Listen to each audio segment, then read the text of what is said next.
welcome, Raiders. It is time for Monday Night Baseball. A big shout out to our presenting sponsor today, Captain Kegleg, a Tier 3 subscriber over on the Dr. Dynastic channel, and he chose tonight's matchup. So we want to give a big shout out to our Monday Night Baseball presenting sponsor, Captain Kegleg. And it is time for Monday Night Baseball.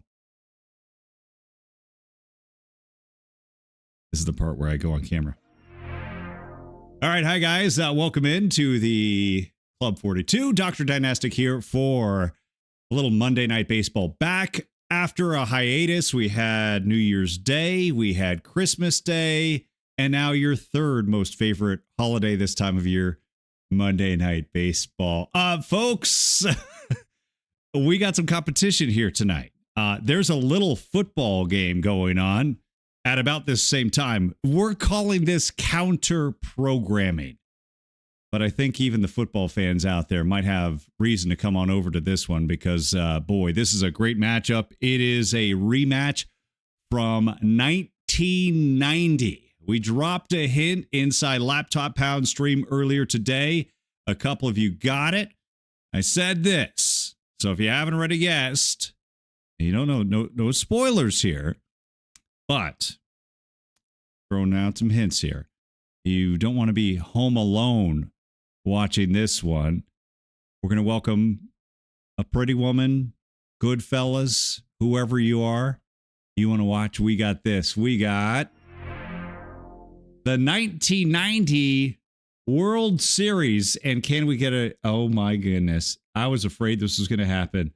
Well, somebody left this in CRT mode. It truly is 1990 because we're now back in 4x3. If you know, you know, and we'll go ahead and get that aspect ratio figured out. See, this is what happened in the 1990s. Everybody had the big old tube TV. And we watched it in 4x3. TVs weighed like 400 pounds. Minerva, get out of here with that noise. And, and now the TVs are flat. They're skinny. They're light. And boy, sometimes I don't miss it at all. Guys, it is the 1990 World Series between the Oakland Athletics and the Cincinnati Reds. Now, if you watch this series, if you remember it, or maybe if you were born in 1993, you will remember that this series went to the Reds in convincing fashion. In fact, the A's, despite having a 27-game winner that year, despite having another big season by Jose Canseco, and don't forget an MVP campaign from Ricky Henderson, despite all of that, it was the Nasty Boys, it was the bullpen, it was Eric Davis, it was Jose Rio. They wound up winning it. And not only did the Reds win it, they won it in a sweep. They beat the A's 4-0. Well, tonight we get game one of what we're going to do is a best of three series. Whatever we do Monday Night Baseball, it's always a best of three series. So game one will be tonight here on the mothership, OOTP Developments. And again, our presenting sponsor for tonight is Captain Kegleg, who came up with this matchup. Wanted to see the 1990 World Series between the Cincinnati Reds and the Oakland Athletics. Game one, best of three series, starting right about meow. And when I say meow, I mean right meow.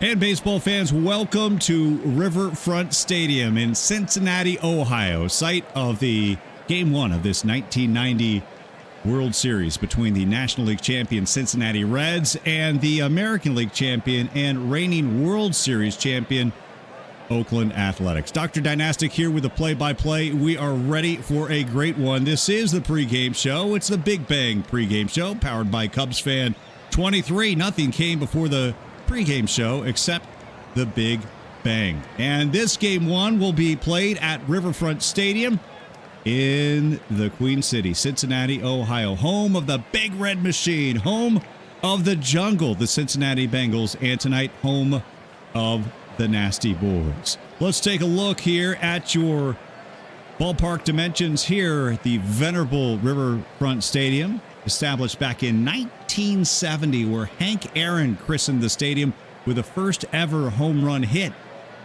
at this ballpark back on June 30th, 1970 for the visiting Braves. Your ballpark dimensions: 330 down the lines, 375 into the gaps, and 404 to straightaway center field. Your ballpark dimensions brought to you by Commando Solo 193.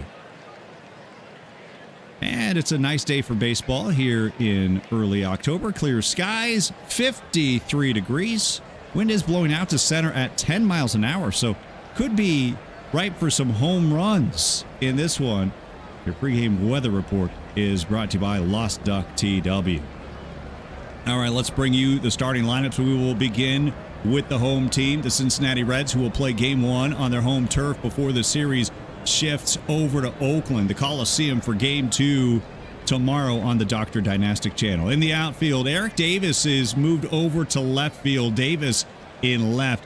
Billy Hatcher, who's had a splendid World Series in 1990 and an amazing postseason at that. Billy Hatcher in center. And Paul O'Neill. Bats left, throws left, kicks left. He's out and right. On the infield, Chris Sabo on the hot corner. He's at third. Barry Larkin, Gold Glove shortstop, and Mariano Duncan up the middle at second base. At first, the former Boston Red Sox, Todd Benzinger.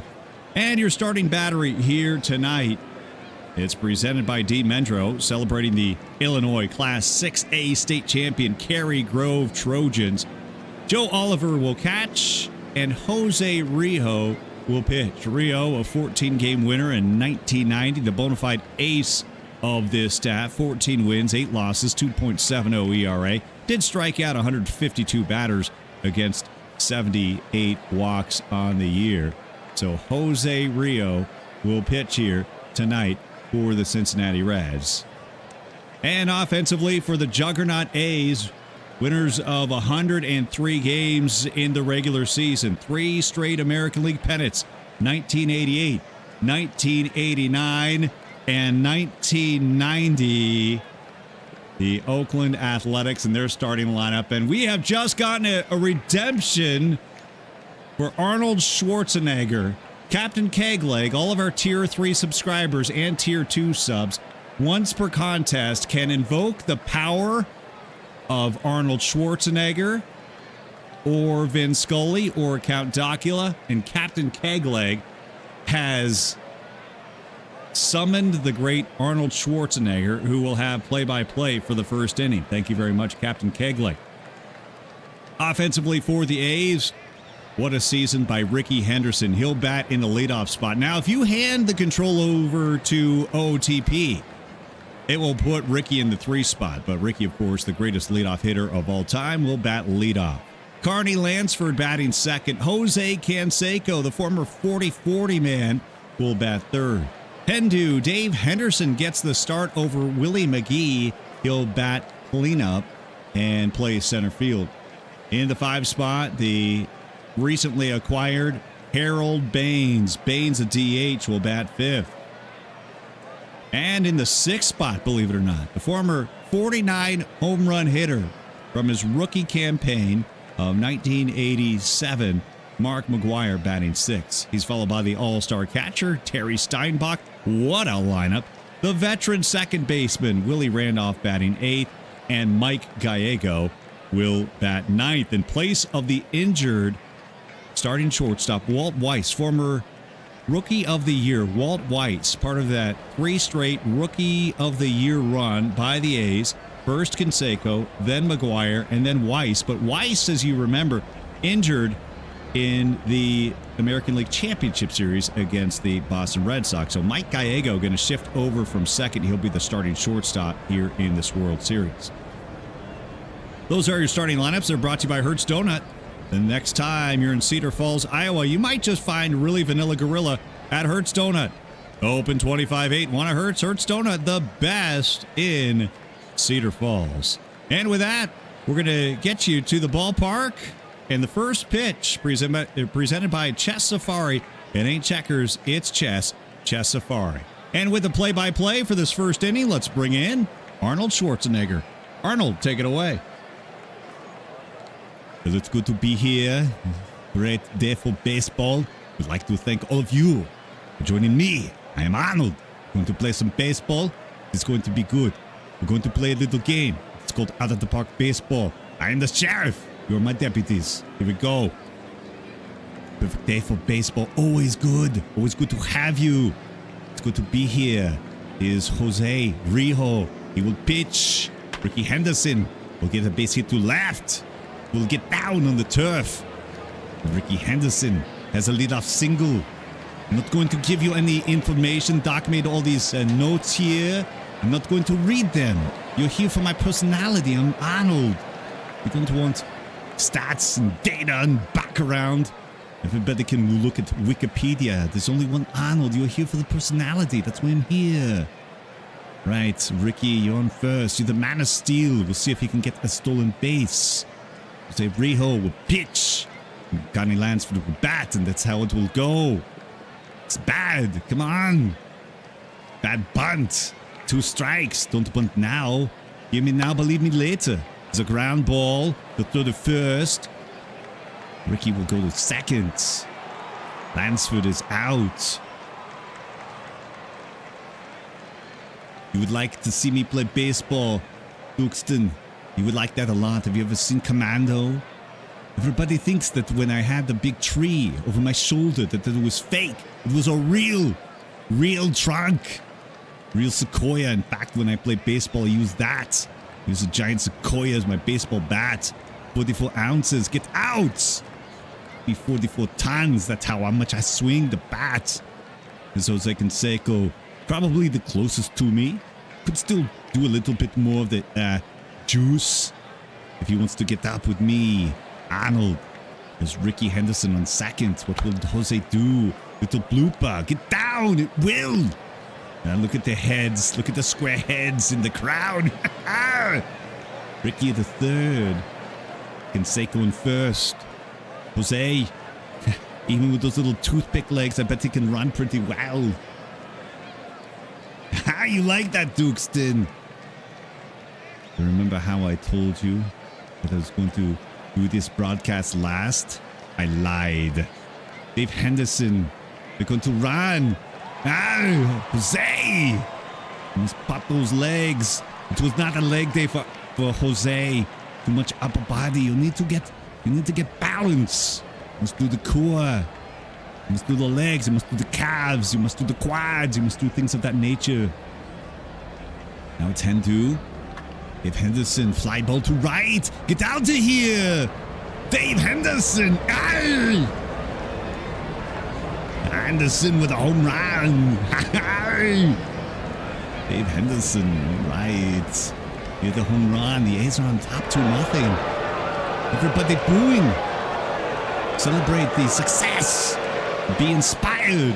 Look at the opposing team. When they do that, do not boo them. Be motivated to beat them. That's what happened to me with Mr. Olympia. I lost the first time I ever competed in bodybuilding. I did not boo. I looked at them. I said, what do I need to do to be better? This is what the Reds fans should be doing. This home run is brought to you by ESCV, the ultimate destination in baseball escapism. Get out of here. Right, so a home run by Hendu. Has a 2-0. Yes, Hendu looked at the catcher Oliver and he said, I'll be back. And he was, because then he ran around the bases and he was back. Like me in Terminator 2, one of the most popular movies of all time. Really made a hit. I was already a big hero, big hit in Hollywood, but it really turned the career for James Cameron. Before that, he only had, Terminator, he had Abyss, things of that nature. But after that, it catapulted him. He did Avatar. He did other movies. Did Titanic. But it was me who helped him. Don't let James tell you any different. He'll try. Harold Baines is at the plate. Baines, what will you do? You'll ground to third. There's the man with the goggles. You'll pick it up at third and the side is retired. Yes, get 2 runs. We go to the bottom of 1. It's quiet here. Let's get loud, everybody. All right, bottom of the first. You like me in kindergarten camp, Beetleboy 911? Of course you would. 911, if you have an emergency, call the kindergarten cop. I remember that movie like it was yesterday. It was set in Astoria.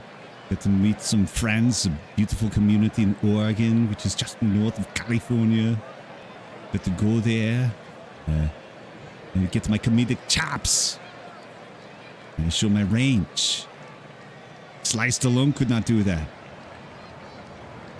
He did a movie called Stop or My Mom Will Shoot. Just said, stop making comedies. My career will fail, and it did. Hi, kid, you Sly. I know you're listening. He's a big fan here on Twitch. He's watching all the broadcasts. His name is, he has a code name on it. It is Gorgo. But the people think Gorgo is this man who is not Sly Stallone, but they are the same. You've never seen Gorgo and Arnold at the same time. They're the same. They're twins. Separated at birth. All right, Barry Larkin will lead off. He'll bat against Dave Stewart. Stewart, 4 straight seasons with 20 wins. Very good. It's like me in the heyday of the 1980s and 90s. Everything I touched was gold. Same with Dave Stewart. Up against Barry. Here's Larkin. Karen. Line to left. That one will get down for a base hit. Barry is on first. He can run, I bet. I bet he's got legs. He looks like he works out. Billy Hatcher. Oh, they hit him. How? He got hit. Hit by pitch brought to you by Barry Basher 11. And you want your Barry's bashed. Think Barry Basher 11. Ooh, watch out. Looked like both teams were ready to fight, baseball style, where they all run and then push each other and then didn't really do anything. Been in some big brawls in my day. Predator, I remember me and my friends, Jesse the Body Ventura, Carl Weathers, a guy who could track, do very well, things of that nature. We all had to team up together. That was the bash. That was a fight. These baseball brawls are nothing compared to me versus the Predator. Paul O'Neill now is at the plate. Listen to everybody chant. There's a fly ball to center. Hendu will catch it. Freeze with that comment. It was not my worst. It was a bad movie, but I did everything I could to make it better. Batman and Robin. They should have called it Freeze and nothing else. It was a big box office draw. It brought magnetism to it. But the box office was ice cold. Right, Eric Davis. Eric the Red. I remember when I was in Red Heat. Going to score a run. Eric, nice job. Eric Davis eats Green Berets for breakfast. Also Red Sonja, yeah. You know my Wikipedia. Somebody's been looking at my IMDb. Yes, Davis is on first. Hatcher is on second. Hal Morris is at the plate now. We'll see what he does here. Morris with a fly to right. Watch out. This one's got some carry. Wow.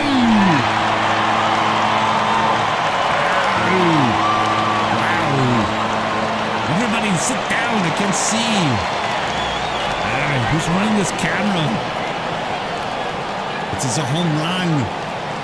Cal Morris with a home run. Three-run homer. Wow. Want to look at this again? I will show you. Another replay. It's replay. Brought to you by Minerva. In need of some baseball, you can always count on Minerva 93-98. Dave Stewart. Not to be confused with Dave Stewart from Eurythmics. Sweet swings are made of these. Yes, now it's Chris Sabo. Here's at the plate. Good hit. And he'll pop it up. He's got. Gallego will make the catch. Yeah, what was that? If Danny DeVito was in front of me, he could stand up and the camera would still get it because he's just short. Do you get the joke?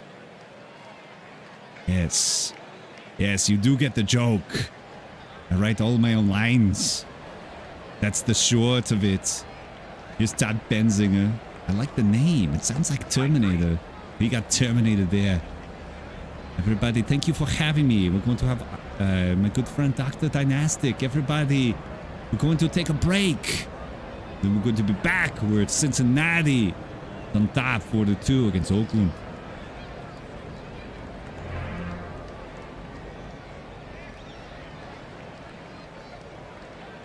Well played.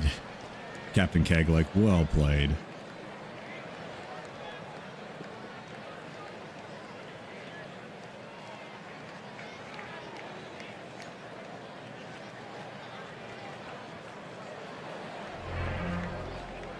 And welcome back from the commercial break.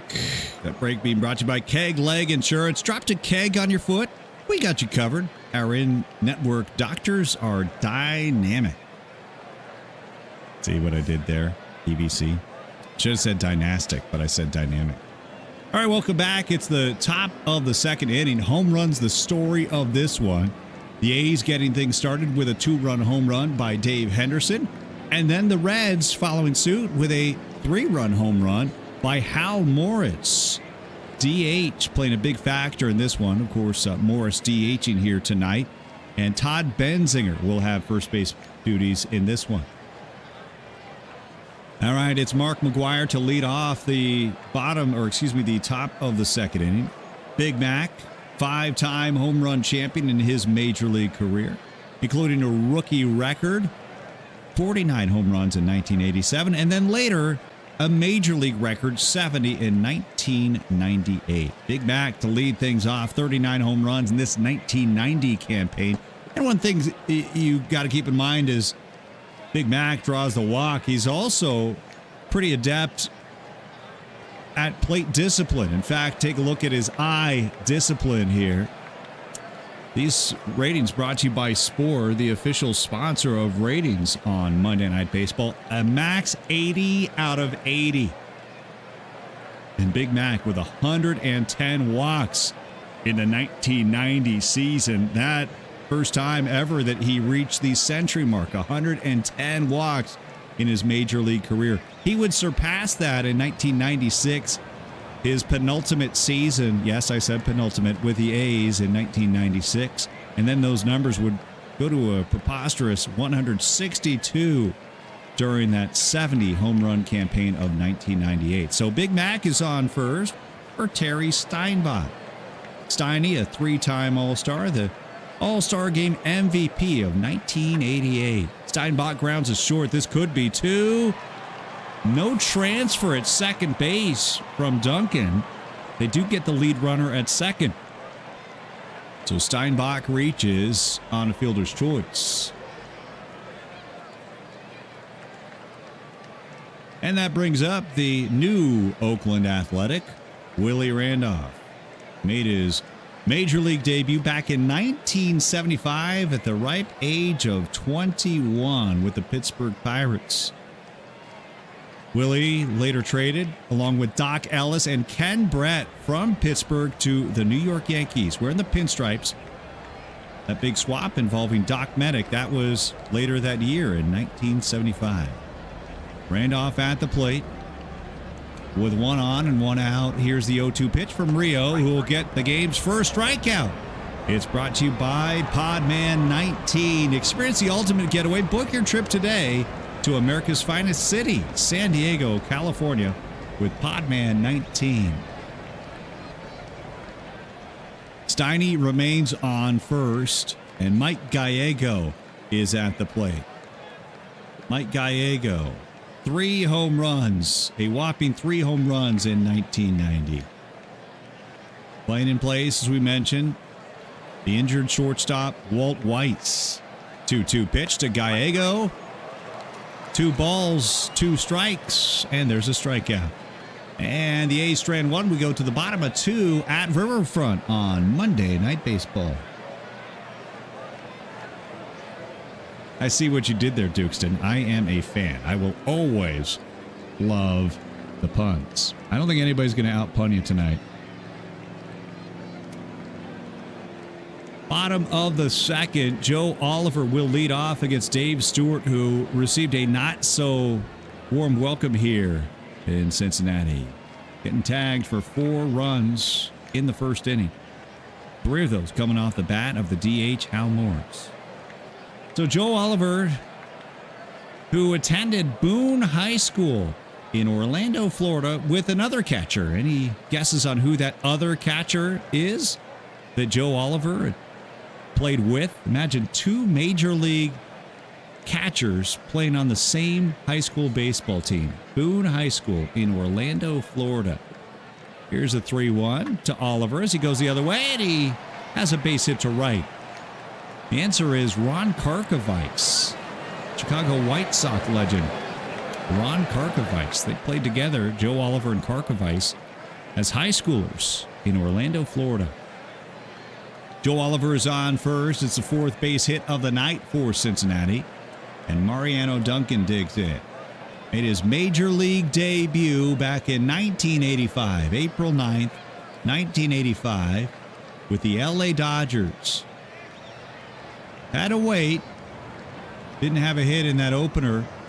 The very next day, his first major league hit came against Joe Niekro, the knuckleballer Joe Niekro, and the Houston Astros. Mariano Duncan at the plate. 0-1. Duncan loops one to center. That should fall in, and it will. So on the turf, it bounces, and it's back-to-back base hits now for Cincinnati. 2 aboard, and back to the top of the Reds order we go, and Barry Larkin. The theme tonight on Monday Night Baseball is they're getting ready to kick off in Houston, Texas, between the Michigan Wolverines, number 1 team in college football, and number 2 Washington. Would you believe that in this lineup, on this roster for the Cincinnati Reds of 1990, we have not 1, not 2, but 3 former University of Michigan Wolverines. They all played on the same squad. Barry Larkin, Hal Morris, and Chris Sabo, all Wolverines before they were drafted and went through the farm system with the Reds. Another teammate, by the way, of theirs, you might have heard of him, Jim Abbott. Fantastic baseball program in the 1980s, the Michigan Wolverines.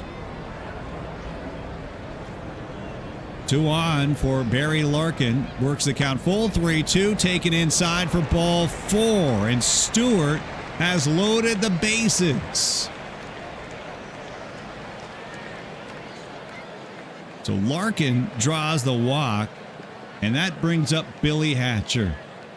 Billy hit .519 in this 1990 postseason, including a World Series record this year against the A's, .750. It broke an age-old record set by Babe Ruth. Babe Ruth back in 1928 hit .625. Well, this guy, Billy Hatcher, one-upped him by a good 100 points and change. Bases loaded, nobody out. Infield played back, 3-2 pitch, ball 4. That bases loaded walk brought to you by Mexi Meemster. As the Reds tag another run, it's 5-2. Boy, oh boy, it might be time. Yes, it's a Beetle Boy 911 emergency call to the bullpen. The 4-time 20-game winner, Dave Stewart, is out. And in comes Joe Klink. Klink, the southpaw. His numbers in 1990, 2.04 earned run average. Not much of a strikeout pitcher. He'll give you a K every other inning or so, but he'll also give you about a walk every other inning. In fact, 19 Ks to 18 walks. Boy, oh boy, this one might get ugly. Klink on the bump, up against Paul O'Neill, 5-time All-Star.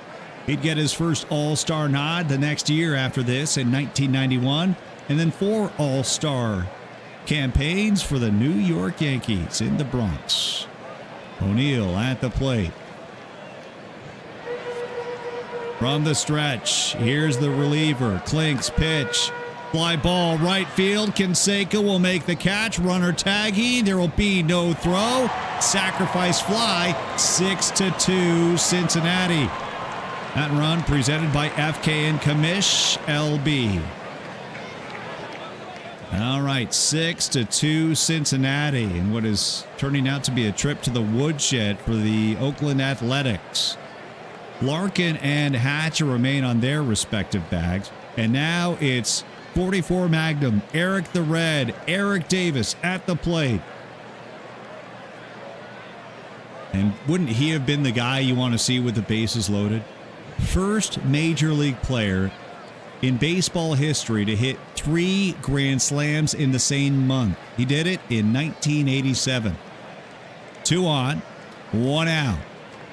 Pitch gets away from the catcher Steinbach into the backstop. Both runners will advance. Klink will be charged on the wild pitch. 2 on, in scoring position. Klink might have to think about walking Davis here.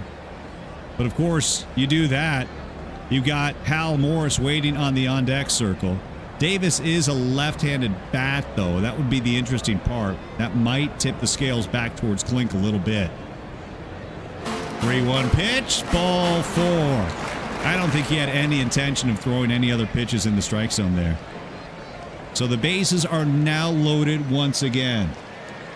And Hal Morris at the plate. 319 lifetime average right here at Riverfront. Highest by any Reds player in the history of the stadium. Nobody has hit for a higher average for the Reds in this ballpark. You talk about the greats that have played here. Joe Morgan, Tony Perez, George Foster, Pete Rose. No Red has had a higher lifetime average at this ballpark than the man standing at the plate right now. Al Morris already has a 3-run home run in this one. Klink from the stretch. Morris. Fly ball center field. Laid out and making the grab is Dave Henderson. Dave Henderson might have just saved the ball game there. One more look as we send you to break in Cincinnati. You thought that was a hit? Wah wah. That robbery brought to you by FDA Wah. It's 6-2 Cincinnati after 2.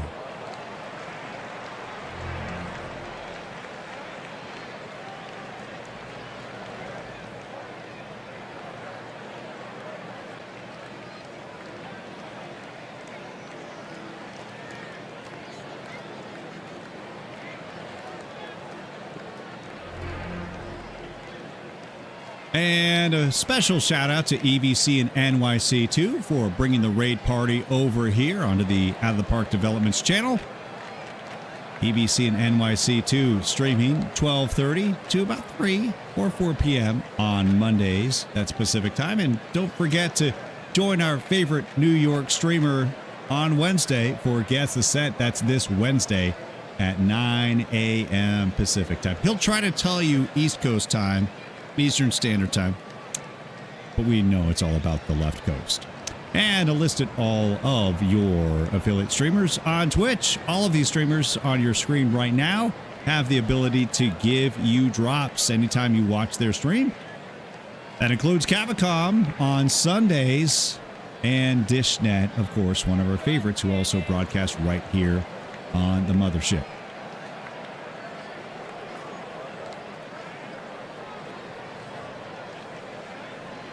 And welcome back to Riverfront Stadium. Game 1, best of 3 series in a rematch of the 1990 World Series between the Oakland A's and Cincinnati Reds. This one has been all Cincinnati. Dave Henderson started this one off with a 2-run homer for the Athletics. Thought it was going to be the A's picking up right where they left off in their 1989 World Series campaign, but boy, oh boy, Cincinnati responding with a 4-run first and then 2 more in the second to make it 6-2. Third and run, welcome in. Everybody welcome in. Hope you guys are doing well. Great to see some familiar faces. Love to see everybody from over on my channel and meeting new people as well. Man of Steel Ricky Henderson will lead things off. 1,406 career stolen bases for Ricky after all was said and done. 12 times he led Major League Baseball in stolen bases, including a record that still stands today, 130 steals back in 1982. But Ricky a little bit of pop this year, and that's why he would later be named the American League MVP. Not only a .325 average, but also 28 home runs.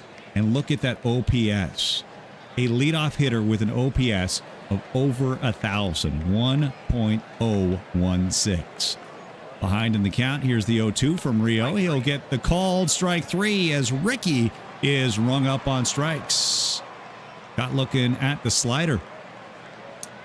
1 up, 1 down, and here's the former batting champion with the Boston Red Sox, Carney Lansford.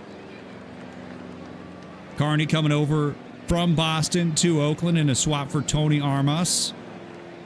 Carney being moved out of Boston with the emergence of a young Wade Boggs. So the Red Sox had to decide what they wanted to do. They sent Carney packing, despite Lansford actually leading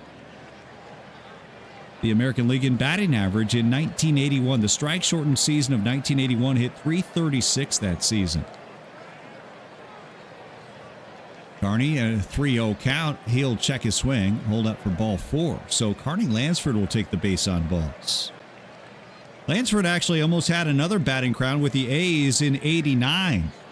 He hit .336 that year for the A's. So same exact average that he had won the batting crown with the Red Sox back in 81. Hit .336 again in 1989, finishing just a few points shy of that batting title. The winner that year, Minnesota Twins outfielder Kirby Puckett.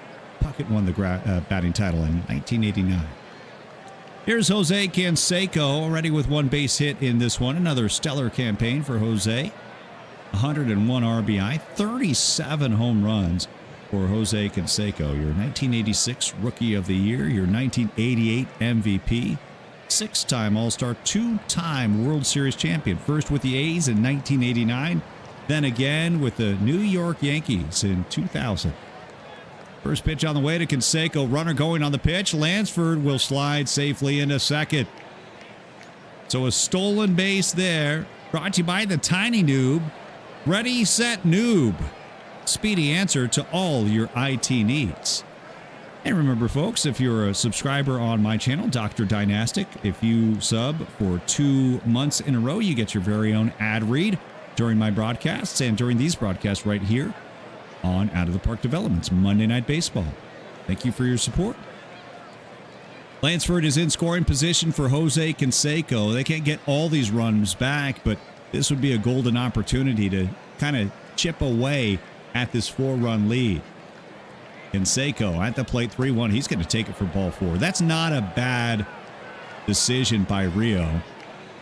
So Canseco will draw the walk, but that does bring up Dave Henderson. And Hendu, if you're just joining us, got this party started in a rematch of the 1990 World Series with that 2-run blast off of Rio in the first.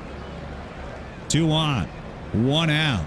Pitch on the way to Hendu as he shoots this one into the gap. That'll score a run. Extra bases. Canseco rounding third. He's headed for home. And now Hendu's trying to stretch this into a triple. And he's out. But it's a 2-run double for Hendu to make it a 2-run ball game. One more look here on this replay. It's brought to you by Jason Cleghorn. Dave Henderson, not known for his speed, but I think he thought that throw was going home. It was cut off. Replay will not show it. They got Hendu at third. So a base running gaff by Henderson. but still a 2-run double. And Dave Henderson, a playoff hero in years past in 1986, who could forget what he did for the Boston Red Sox that year with a dramatic home run off of the late Donnie Moore. Endo back at it. He's driven in all 4 athletic runs so far. Harold Baines now at the plate. The DH. With 266 for the A's after being traded over by Texas by the Rangers. He was hitting 290 at the time with the Rangers. His average dipped a little bit to 266 with the A's. 284 overall average in 1990.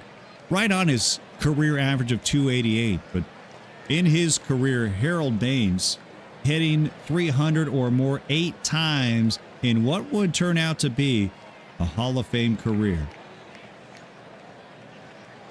Harold Baines behind in the count. Here's the 1-2. Baines going the other way. Slices this one. Left center field. That will fall for a base hit.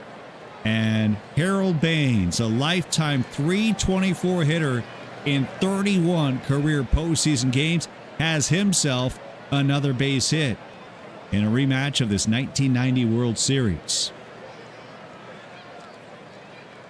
Baines on first. And Mark McGuire at the plate. 0-2 to Big Mac. Swing and a miss for strike 3. And the A's do get back on the board. We go to the bottom of the 3rd in Cincy with the Reds lead down to 2.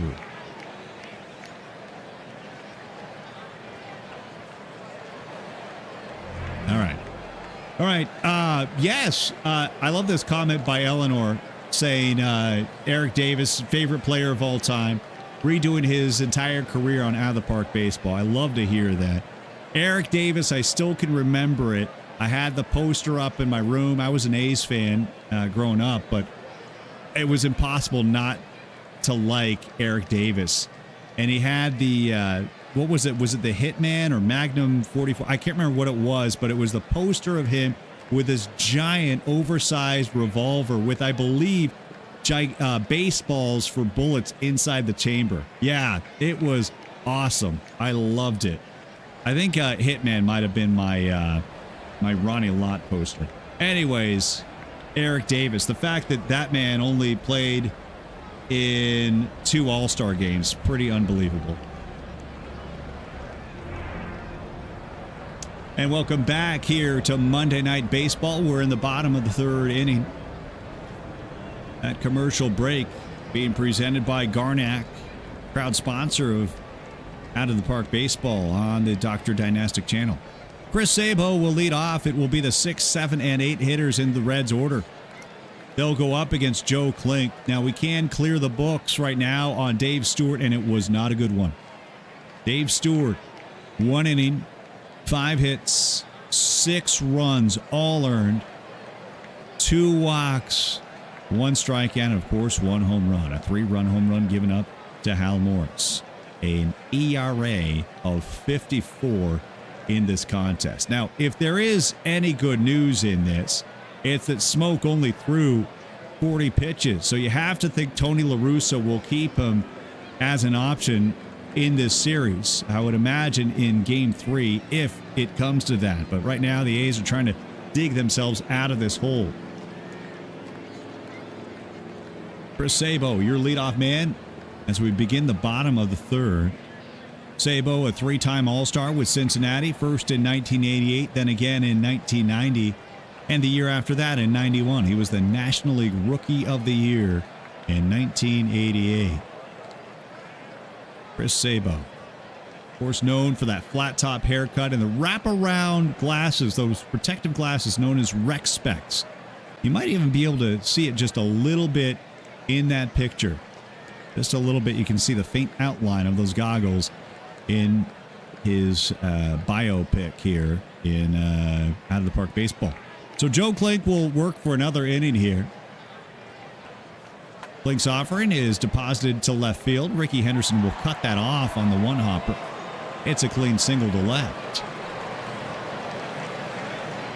Sabo on first, and now it's a former Boston Red Sox. Todd Benzinger came over from Boston to the Reds in a trade, a four-player deal back in December '88 involving Nick Esaski. Esaski going over to Boston and Todd Benzinger coming over here to Cincinnati. First pitch on the way. They will move the runner on a bunt attempt. McGuire flushes it out. Now, Mark McGuire, oftentimes referred to as a one-dimensional player, and he's really kind of taken exception to that and really worked on his glove work. In fact, evolving himself into, at one point in his career, actually a Gold Glove at first base. So McGuire, nice play there. Keeps Sabo at first. Now the catcher, Joe Oliver.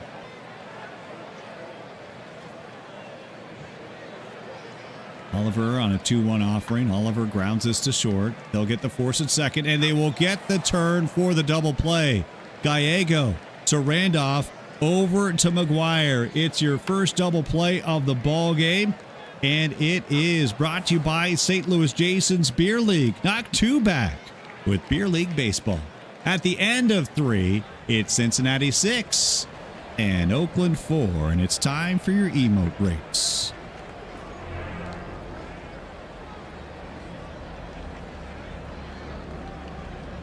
All right, everybody, get ready to go. If you're on my channel, those are some of the emotes you can flash up on the scoreboard to show support for me. We've also got 2 other very worthy contestants here tonight. A little thing we call the emote podium. And the results of the last race, of course, it was home field advantage. Dr. Dynastic winning in convincing fashion. We'll shrink him back down to side. Boy, oh boy, does he have an ego, a big head. Speaking of big heads, Laptop Hound, he finished in second in our last emote podium. And FK and Commish LB, the Black Kitty Cat, in third. So how is it going to go here? Well, folks, you can read the instructions on your screen right now. All you got to do is run those emotes in chat, and away we go. All right, Ezra Denny has us off and running. There's a Black Kitty Cat. The Commish LB is out to the early lead. Captain Kegleg with an altered version of Dr. Dynastic. A little bit of bumpage for him. We'll see what else comes up. There's a Gorgo. You know what? With Gorgo, everybody's a winner. So Laptop's a little bit bigger. Doc's a little bit bigger. And LB's a little bit bigger because of Gorgo. Captain Kegleg bringing some more love now for Dr. Dynastic. Oh, Minerva now bringing a lot of black cats to the channel.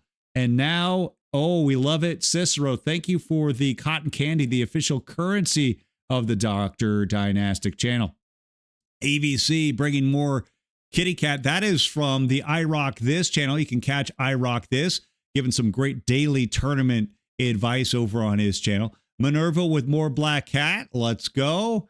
And now Captain Kegleg has brought even more of the cotton candy. Oh boy, this is going down to the wire. Do I see Spore and Fernando Valenzuela? Boy, talk about a 1-2 punch. Squirrels, I don't know what to make of that. And now it looks like Dr. Dynastic will get the victory. Boy, oh boy, what a run. That was a good one. That was the emote podium. The emote podium. Presented by Just Memesa. You want memes? You want pizza? Check out Memesa, where everything is just Memesa.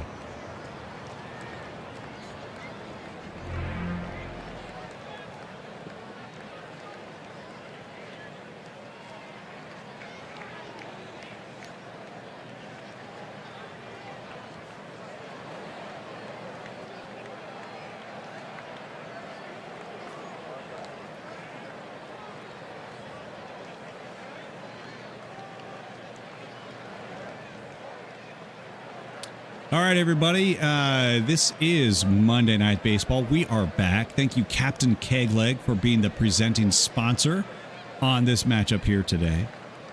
Hope you guys are getting your drops. I just checked mine, and we're more than halfway through those drops for an hour 30 minutes. So we're going to keep it here until we hit at least that mark. Make sure, that's the one thing we want to make sure, is everybody gets your drops.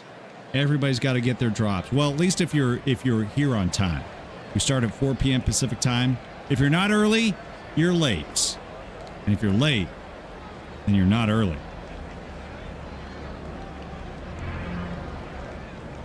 Top of 4 in this Dynastic matchup on Monday Night Baseball. Dr. D in the house.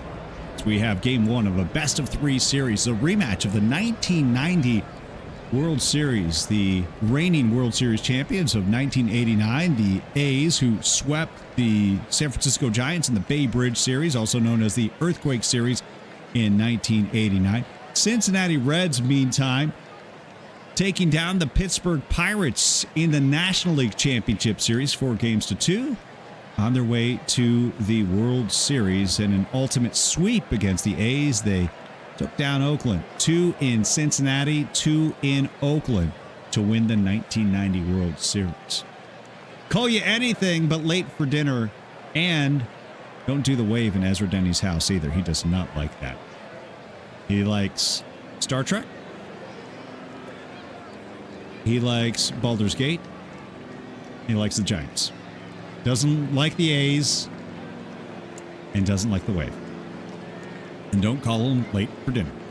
Terry Steinbach is at the plate. Steiny will lead things off. It's the bottom of the A's lineup. Steinbach, Randolph, and Gallego.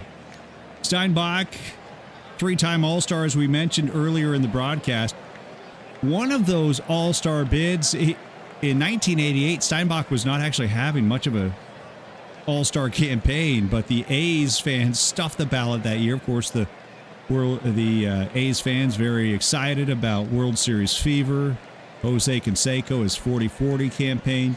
Steinbach wound up going to the All-Star game in controversial fashion, but he wound up doing just fine. Wound up accounting for both runs for the American League in that All-Star game. Had a sacrifice fly and a home run to win All-Star game MVP honors. He'll lead off here in the 4th. 1-2 offering on the way. Steinbach grounds this one to third. Sabo is there to make the play, 1 down. Now it's Willie Randolph. Willie coming over from the LA Dodgers to Oakland in a swap for Stan Javier. He's pretty strong in the outfield with the venerable starting lineup of Ricky, Hendu, and Jose in the outfield. And then, of course, the late season acquisition of Willie McGee as well. Stan Javier, expendable. Remember, they also have Felix Jose on this roster. They were able to get some infield depth by making a swap for Willie Randolph, who finds himself in the starting lineup here in 1990 against the Cincinnati Reds. He works the count full, 3-2. Low for ball 4. And with the excitement of the first inning and all the scoring that went with it, all the offensive fireworks, Arnold Schwarzenegger taking over the broadcast booth, we failed to mention our first hit of the game. First hit of the game presented by Underdog 44. When squaring up against an opponent, the underdog always throws the first pitch. Willie Randolph on first. Mike Gallego at the plate. Full count pitch. Gallego takes it for ball 4. Oh, it's time for an out-of-town scoreboard update. We're getting an update right here into the Dynastic Studios, Club 42. Out-of-town scoreboard brought to you by Danny D. Smith Jr. We have just received word that Jim Harbaugh's Michigan Wolverines have just scored a touchdown in the college football playoff championship game against the Washington Huskies. So the Wolverines with the early lead. Back to this game, Gallego and Randolph at the plate for Ricky Henderson. Ricky, the Major League Baseball record holder for career stolen bases, runs scored, intentional walks, and I should say unintentional walks, and leadoff home runs. Run, Ricky, run, and hit Ricky Rick. There it goes, base hit left field. This could score a run. Nope, they will hold Randolph at third. Gallego to second. So Ricky loads the bases. The base hit for Ricky sets the table for Carney Lansford. Lansford, who has seen plenty of action in the postseason. 305 hitter across 5 American League Championship Series and 3 World Series. And in those postseason games, also driving in 18 runs and hitting 2 home runs. Bases loaded. 1 out. 2-1 to Carney. Lansford lifts a fly to left field. Runner tagging at third as it's caught. Davis's throw home. Off the mark. Randolph comes in to score. It's a 1-run ball game.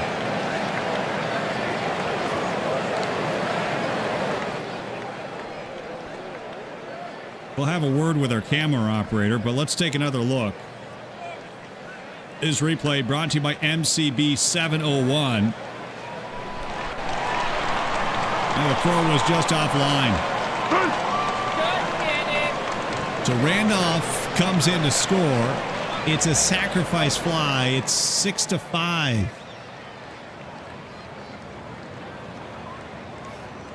Two on for Jose Canseco. 1 for 1 in this one. Jose was actually benched before Game 4 of the real 1990 World Series between the A's and the Reds. The skipper, Tony La Russa, said that Jose was battling some back issues, some injury issues, but word on the street, scuttlebutt from the clubhouse, was that there were players on the A's clubhouse, that were not impressed with Canseco's attention to detail, his focus, his struggles in the postseason, and that is why Canseco would be benched before Game 4. But imagine an MVP in an elimination game being benched before that elimination game. Now, Canseco did come in to pinch hit. It was too little too late. Canseco pinch hit in the 9th inning of that decisive Game 4 in Oakland with 1 out in the 9th. Canseco wound up grounding out in that ball game. Of course, the Reds would get the next out and then sweep the A's in that World Series. Yours truly was there. It's a memory that I would like to erase and replace with maybe a win by the A's. Fell behind 6-2 in this one. They're down by 1. 2 on, 2 out. The 1-2 to Canseco. Ground ball, second base. Duncan is there, makes the play, and the side is retired. A's scratch out another run as we go to the bottom of the 4th at Riverfront. Cincinnati's lead is down to 1. Bottom of the 4th, Mariano Duncan, your leadoff man. Here's a little baseball fun fact for you for Mariano. Back in his rookie season of 1985, playing for the LA Dodgers at the time. I want to take you back to July 6, 1985. Mariano Duncan laying down a bunt in that game.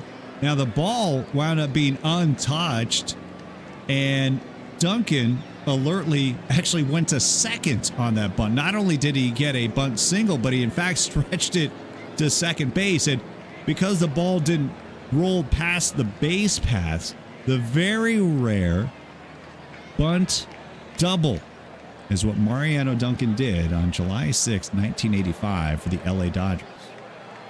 1-0 to Duncan. Duncan grounds this line down the line and fair pass. Lansford. Duncan will get a double, but this time he hit it out of the infield. So a Dono double by Mariano Duncan. Double presented by Dono. Dono 43-333. So Duncan is on second for Barry Larkin. Larkin, who accepted a football scholarship to play for Bo Schembechler, wound up, after a short stay on campus in Ann Arbor, decided to commit to baseball full-time. Worked out for him. The Cincinnati native actually wound up then later being drafted number 4 overall back in 1985 out of Michigan, a Wolverine. First pitch on the way. Larkin grounds this to short. Gallego checks the runner, throws to first, and there's one down. And there is the Oregon Tonight's organ is being sponsored by Fire and Ore. Thanks for firing up that organ, Fire and Ore. Duncan on second for now, Billy Hatcher. Hatcher on the 1-0. Lazy liner, left field, that falls for a base hit. Ricky comes up throwing. Runner will hold at third. Duncan to third, and one down. 2 aboard for Paul O'Neill. Former 4th-round pick back in 1981. Same year that the man on first, Billy Hatcher, was drafted. What a draft that was, getting O'Neill and Hatcher. First pitch to O'Neill. Throw down to first. Steinbach almost got Hatcher sleeping there on a back pick. Hatcher is a threat to steal. 30 stolen bases in 1990. Blink still going to work here in his 3rd inning of work. Full count pitch. Swing and a miss. Strike 3. Klink got him on a fastball. Big strikeout as O'Neill goes down on strikes. Still 2 aboard, and now here's Eric Davis. Davis with a very rare 20 home run, 80 stolen base season. Actually, 27 home runs, 80 stolen bases. Only one other player in the history of baseball has ever done that. 2 members of the 20-80 club. 20 homers, 80 stolen bases. Eric Davis is one. Any guesses on who the second might be? Klink working from the stretch. 3-2 pitch. Runners will go. Ball 4, and that will load the bases. Give you a hint. He's somewhere on the field right now. Time for another emergency call to the bullpen, brought to you by Beetle Boy 911. And Gene Nelson, the new pitcher. So Joe Klink doing some very sturdy work out of the A's bullpen. And now it's a former Yankee, Mariner, White Sox, and now current Oakland Athletic, Gene Nelson. Mean Gene. And I tell you what, brother, Gene had his best season yet this year in 1990. Underrated part of that A's pitching staff. Of course, so much love given to Dennis Eckersley, and rightfully so. Don't forget about Gene Nelson, a 1.57 earned run average and a whip of .96. So they'll go with the right-handed arm of Gene Nelson up against the left-handed hitting Hal Morris. Morris, the hero of this contest so far for the Reds, who put Cincinnati on top with a 3-run home run in the 1st inning. Cincinnati has not looked back, though that rear view, objects in rear view, closer than they may appear. The Reds' 4-run lead has now shrunk down to 1. They can get some of those runs right now. Bases loaded, 2 out. First pitch from Nelson as he'll work from the stretch. Ground ball, second base. Randolph took his time and he can't gather it. Infield single. Randolph took forever to pick that thing up off the turf. A run comes in to make it 7-5. Another look on your replay brought to you by MCB 701. He had him dead to rights. Took forever, throw to first, not in time. RBI single. Official ruling is a infield single. RBI credited to Morris as the Reds have now pushed the lead back up to 2. And yes, the answer to that question we were asking about the 20-80 club, the other member of this would be Ricky Henderson. Eric Davis did it back in the 80s.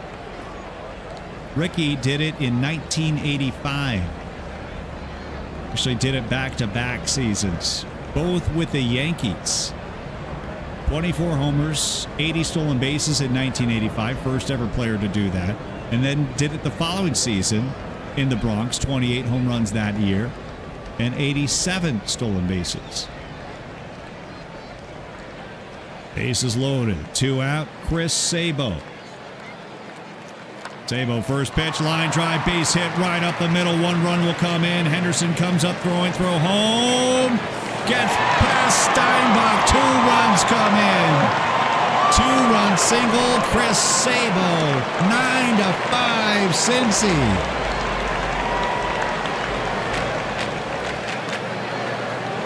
One more look on your replay, brought to you by Pet Gone Bad, and this game has gone bad for the A's.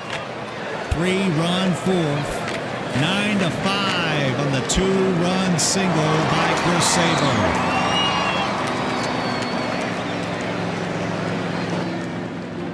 Sabo advancing to second on the throw home. Morris on third. Todd Benzinger is at the plate. Those runs will all be charged to Klink. First pitch popped up. Third baseman Lansford underneath it in foul territory. That will do it. But the Reds get 3 back, and at the end of 4, the 1990 Reds lead the Oakland A's 9-5.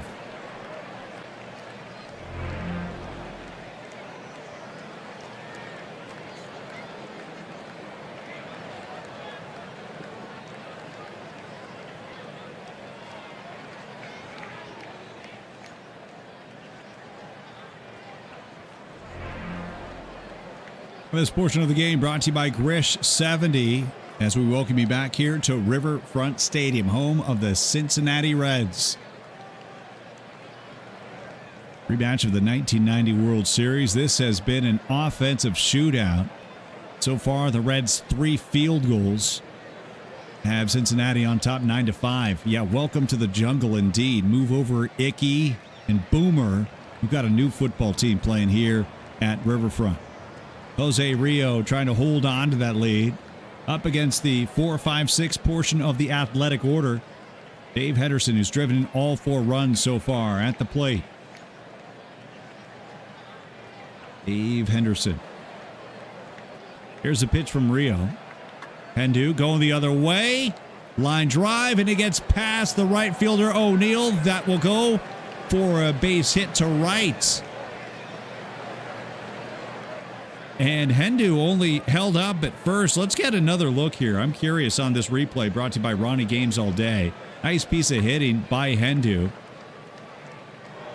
And somehow, Henderson held up at first. It's been an interesting odyssey for Dave Henderson on the base paths. Now, his first time on base, he got to jog. He had the 2-run home run. His second time, he wound up getting a 2-run double, but tried to stretch that double into a triple. He was tagged out at third. And now this time, a base hit to right went all the way to the wall. And this time, inexplicably, Hendu holds up at first. But there's no denying with that gap-toothed smile, they're going to let him off the hook. 3 base hits, a single, a double, a home run. Now a triple short of the cycle. Dave Henderson. One of the most beloved figures in the Oakland A's clubhouse. Hendu is on first for Harold Baines, one of the newest members of the A's clubhouse. 236 home runs in his career when all was said and done as a DH. At the time when Baines retired from Major League Baseball, no one had hit more home runs as a DH in baseball history. That record would fall in 2004 by a guy by the name of Edgar Martinez. Baines on a 1-0. Flies this to center. Hatcher makes the catch on the run. Hendu remains on first. It's Mark McGuire. Mark McGuire, listen to this stat sheet. His first 4 years as a major league player. 49 home runs as a rookie in 1987. 32 in his sophomore campaign. 33 in his third year as a major leaguer. 39 in year number 4. First major league player in baseball history with 30 or more home runs in their first 4 major league seasons. McGuire on a 2-2. Going the other way. Fly ball right field. O'Neill makes the catch. Backpedals, he makes the catch. 2 down. Now it's Steinbach.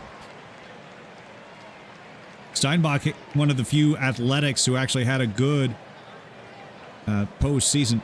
Listen to this number, this line from Steinbach in that 1988 World Series. Remember, not many bright spots. A series that was, by and large, defined by that pinch hit home run by Kirk Gibson in Game 1.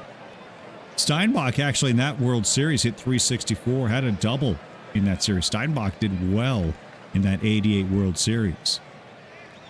Needs to come up with a clutch hit here. Here's a 1-2. Steinbach grounds to second. Duncan makes the play, and the side is retired. The A's held in check in the 5th. We go to the bottom of 5 in Cincinnati with the Reds coming to bat.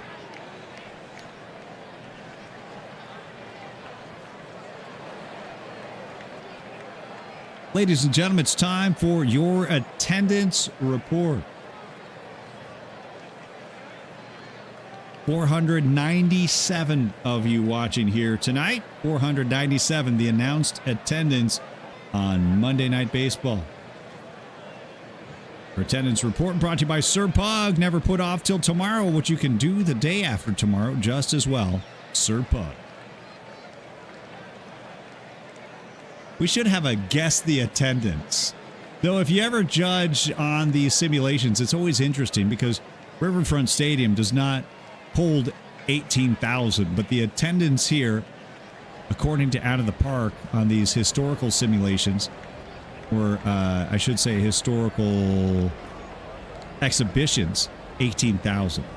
It's always around that 18,000 mark. That's why we go with the attendance. We go with how many people are watching on stream instead. And that would be kind of strange if I asked you to guess the attendance on that, because you could just click the thing. Oh, now it's 504. 504 now on Monday Night Baseball. All right. Over 500. We love it. Joe Oliver will lead off as the Cincinnati Reds lead this 9-5.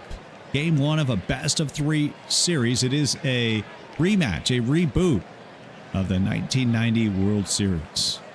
Joe Oliver works the count 3-0. And getting the green light, high fly ball, deep center field. Gone! Home run, Joe Oliver. 424 feet out to straightaway center field. Got the green light against the Oakland Athletics. No red light here for the Reds. But it's been all Reds as they lead it 10-5. Thank goodness. One more look at the replay brought to you by Salty Skin. Joe Oliver, number 8 hitter in the order. Lou Piniella kind of has a quizzical look right now. But I think he gave him the green light. Said, what the heck, Joe? You want to go for it? Go for it. And he did, boy. They are going for the jugular in Cincinnati. Nelson tagged for that run to make it 10-5.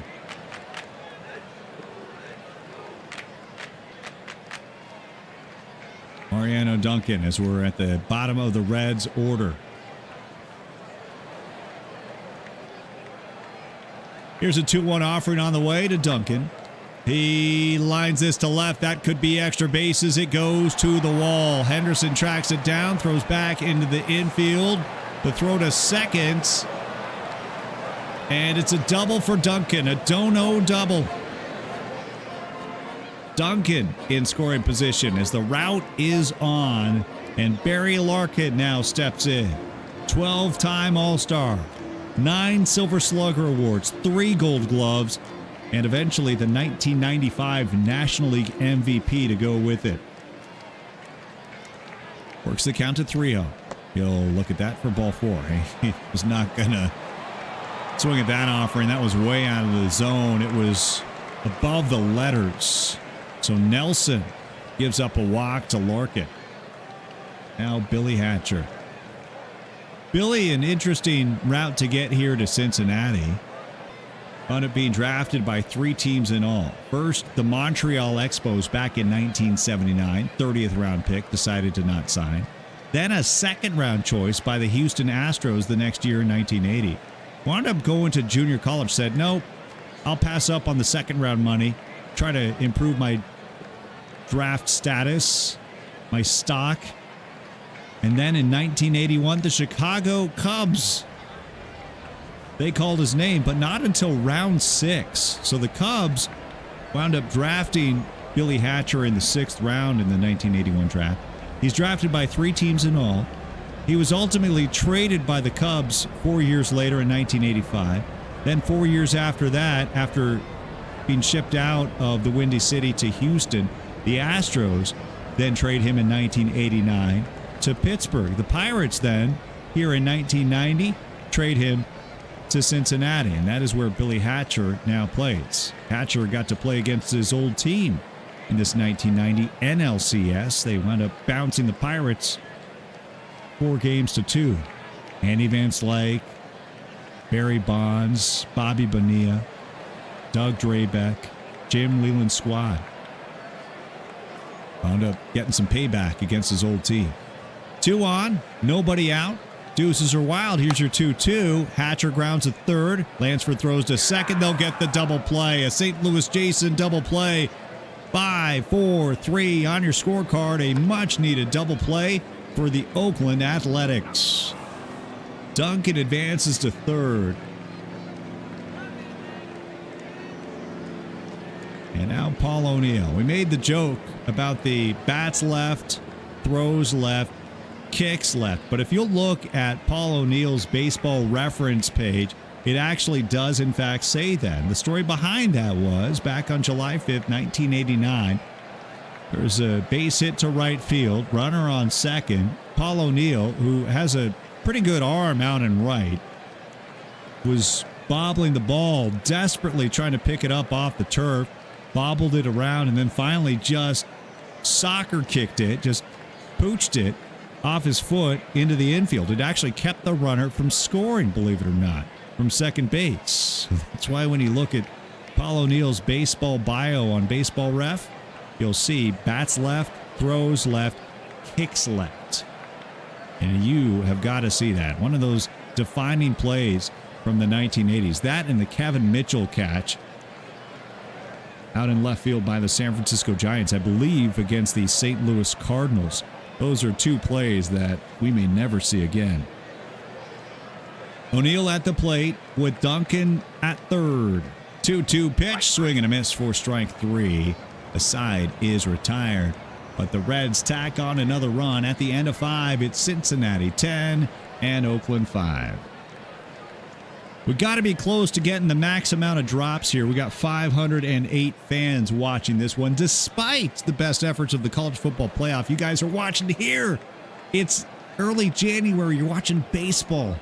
Love it. You've got to believe it. That's awesome. Baseball over football. We will be having the 7th inning stretch in just a little bit as well, guys.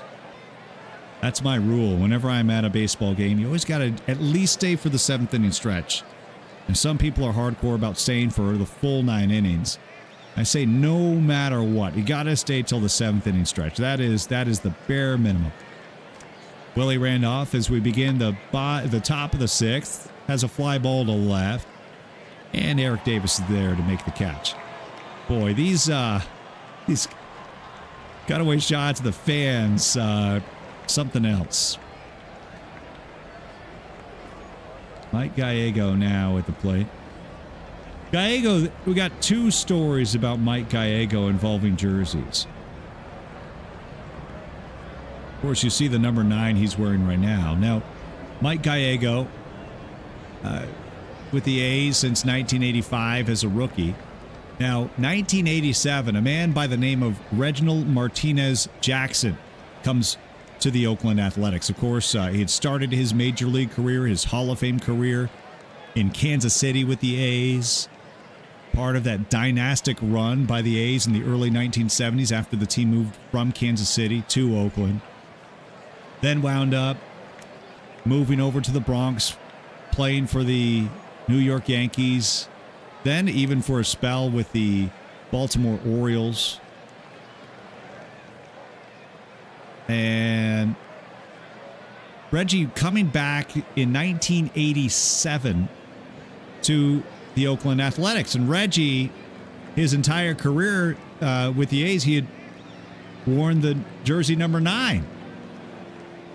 And he wanted to wear number 9 when he came back to Oakland. And Mike Gallego, this diminutive infielder, said no. He absolutely stoutly refused to give up jersey number 9. And Reggie had to renumber to 44. I'll tell you the other part of the jersey story in a moment. But yeah, also, yes, former Arizona State Sun Devil. And yes, and I neglected to mention too, an Anaheim/California Angel. Reggie Jackson, I must kill the Queen. Mike Gallego, 0-2 pitch, and Gallego goes down on strikes. The other number that Mike wore for the Yankees in the 1990s, from 1992 to 1994, wore the number 2 in the pinstripes. Last player to wear number 2 for the Yankees, of course, till prior to Derek Jeter. We've got another out-of-town scoring update brought to you by Danny D. Smith Jr., and this just in, Michigan has scored again. Well, the A's could use a touchdown right here. They trail by 5. It's 10-5 here in the 6th. AL MVP of 1990, Ricky Henderson goes down on strikes. The A's are retired in order. We go to the bottom of the 6th. Cincinnati on top, 10-5. G. Nelson on for another inning of work. We'll face Eric Davis to start this bottom of the 6th. Two-time All-Star with the Reds, 3-time Gold Glove winner. His All-Star campaigns coming in 1987 when he had 37 home runs, 50 stolen bases. And then in 1989, 34 home runs, 21 stolen bases. Boy, the fact that Eric Davis only went to 2 All-Star games, very perplexing when you think about it. He sprinkled some other very solid seasons in there as well. So Eric Davis will lead off for the Reds. On the 1-1, liner to center, base hit.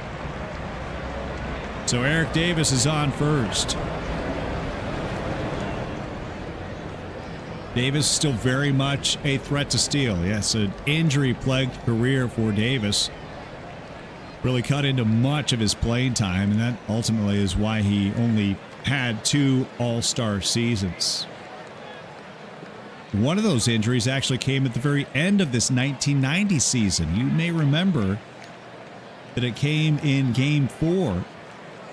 Eric Davis, diving for a ball, lacerated his kidney and actually needed surgery. And that really cost him the beginning of that 1991 season. That's how his 1990 season ended, and it cut into his 91 season.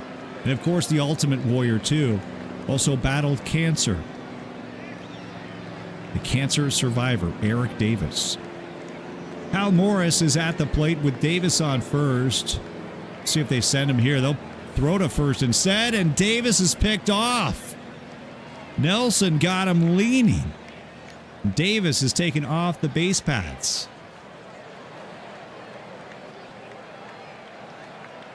And is that right? Beetle Boy. A legendary hard shot. Well, Hal Morris had quite the shot for Cincinnati in this first inning. Had a 3-run home run. Cincinnati's lead now ballooning to 5, 10-5. Full count pitch to Hal. Hal grounds this up the middle. Nice backhand play by Willie Randolph. And the side is, oh, not retired. That is 2 down. And Chris Sabo is at the plate.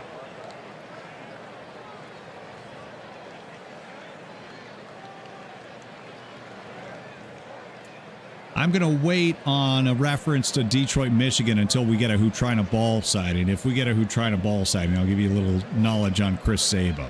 But I'm going to save it until we see our favorite Detroit fan. Now, there's a lot of Detroit fans out there, especially in Out the Park baseball.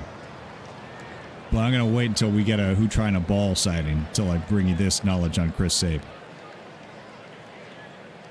First pitch to Sabo. Loops one to center.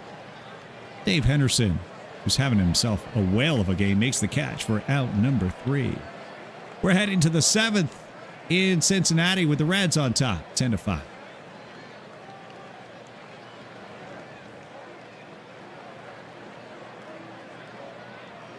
Lansford, Canseco, and Henderson scheduled hitters in the 7th in a 10-5 ball game. Carney still looking for his first hit. Grounds to Sabo at third. 5-3 on your scorecard. There's one down. Quick programming reminder. Typically, we'll try our best to raid into the NHL talk with Laptop Hound. And that will not be on the schedule here tonight. So if you're looking for hockey talk, there will be no laptop hockey stream here today, but we look forward to that in a few weeks from now. Jose Canseco is at the plate. Jose is 1 for 2 on the evening. Full count to Canseco. And he jams one through the right side. A base hit for Canseco. 1988 American League MVP. We talked about the power and speed from Davis and Ricky. Tell you what, nobody's done what Jose's done. The 40-40. And it's a Beetle Boy 911 emergency call to the bullpen. The Reds are going right to the Nasty Boys. They're going to go with Norm Charlton here in the 7th with just one out. So Jose Rio will leave this ball game with a 10-5 lead. And remember, that base runner on first does belong to Rio. And the numbers on the Sheriff, Norm Charlton, look like this. 12 wins, 9 losses, 2 saves. He did start 16 games. He made 56 appearances overall in this 1990 campaign, sporting a 2.74 ERA and also 117 strikeouts in 154 innings pitched. Boy, oh boy. You get a lead in Cincinnati with this team in the 7th inning and beyond. It is lights out, folks. The Nasty Boys. Charlton, Dibble, Myers. My goodness. Dave Henderson, who is a triple shy of hitting for the cycle at the plate. 3 for 3. A home run, a double, and a single. Hendu looking at the pitch. Runner going. Throw down to second as Canseco is caught stealing. So Jose trying to get a stolen base really didn't mean much. Remember, the A's are playing catch up here. Reds are playing for outs. So base is empty now. Here's the 1-1 from the lefty. The southpaw Charlton delivers. Ground ball right side. And for the first time tonight, Hendu is retired. Ladies and gentlemen, put your hands together. It is time for the 7th inning stretch.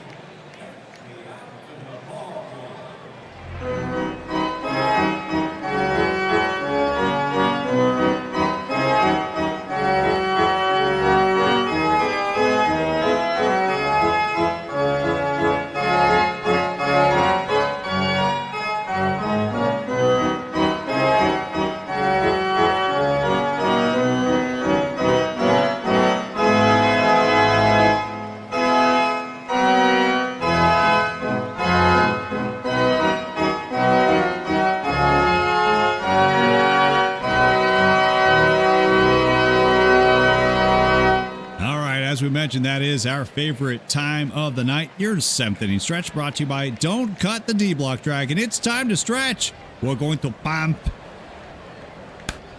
you up.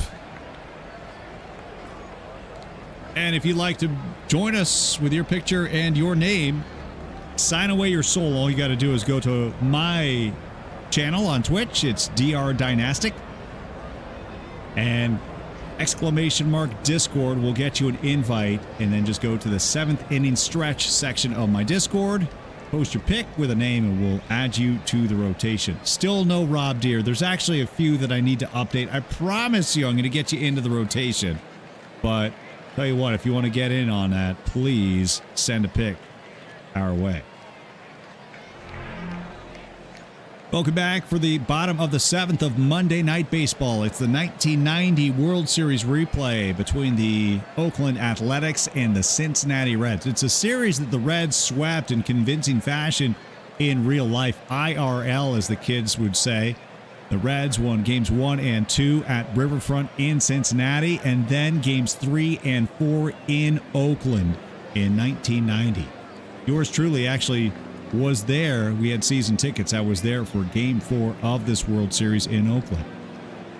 Final song being played as the Reds stormed the field on the road, sweeping the A's. The Golden Girls theme song. Thank you for being a friend. Thank you for being here on Monday Night Baseball. Let's get you the final line on Joe Klink, by the way. 2 2/3, 3 hits, 3 runs, 2 walks, 1 strikeout, as Gene Nelson is on for another inning of work. This is going to be interesting for Oakland because, as we all know, the Cincinnati Reds are known for that vaunted bullpen, but the A's have a very solid bullpen of their own, and they're really taxing the arm of Gene Nelson here. So this is going to take him really out of the mix for game 2 and maybe game 3 if necessary. We'll see who the A's send out for game 2 tomorrow, whether it's going to be Mike Moore or perhaps the 27-game winner, Bob Welch. But first things first, Nelson will take on Todd Benzinger. Benzinger, who may best be known for 2 things. One, an heroic performance back in 1988, part of the Morgan Magic run of the Boston Red Sox back in 88. Back on July 20th, had a 10th inning walk-off home run in July of 1988. And then the following year,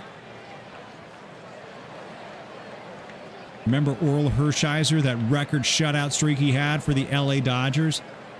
That actually carried over into the next year because Orel Hershiser's shutout streak had been uncontested at the end of the 88 regular season. And many were wondering how long could Orel Hershiser keep that streak going into the 1989 season? Well, in his first start, as you may recall, he wound up giving up an RBI in the very first inning against, well, the man at the plate. Todd Benzinger broke up the shutout streak at 59 innings with an RBI in Game 1 of 1989. Benzinger at the plate on a 1-1, going the other way. Base hit left field. Well, Benzinger leads things off in the bottom of the 7th with a base hit. And now it's a call to the bullpen. Todd Burns will come in. Todd Burns, and other very important part of this Oakland Athletic bullpen.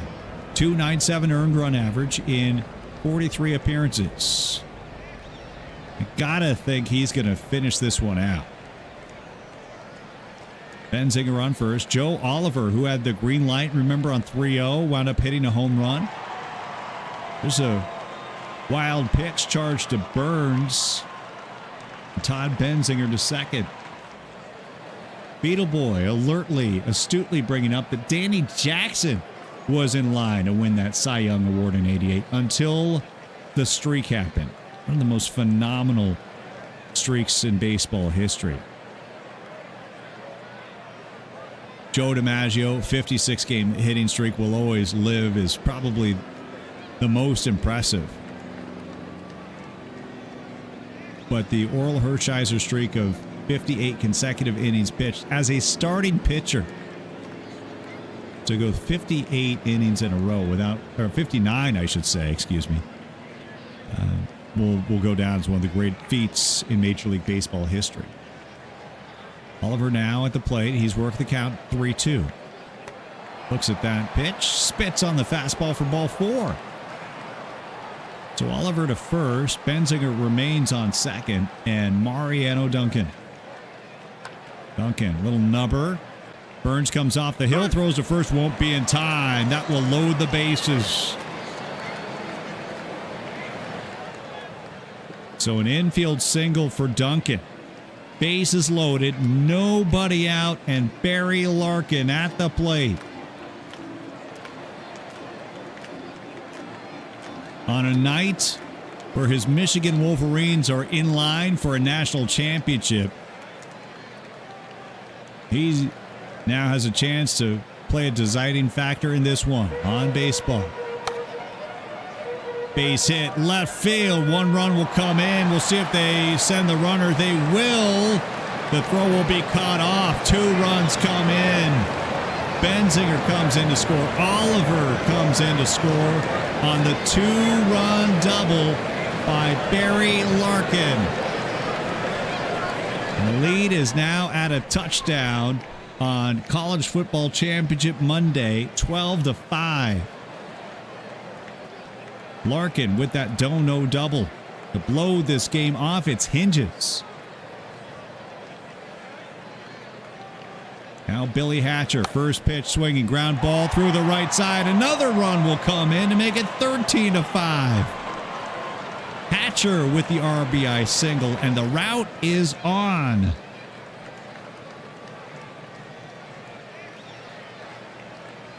I wouldn't be surprised if Lou Piniella sends Hatcher here. Even with this now sizable 8-run advantage. Burns from the stretch, full count, 3-2, called strike 3. O'Neill strikes out for a 3rd time tonight. One of the lone blemishes to the Cincinnati Reds ledger right now as O'Neill goes down on strikes.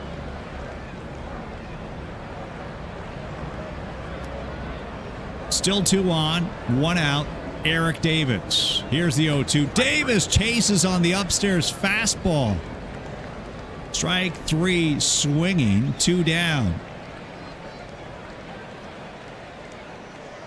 And here's Hal Morris.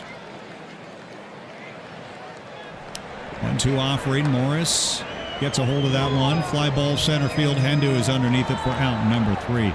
Another crooked number, though, for the Reds at the end of 7. Cincinnati leads 13-5.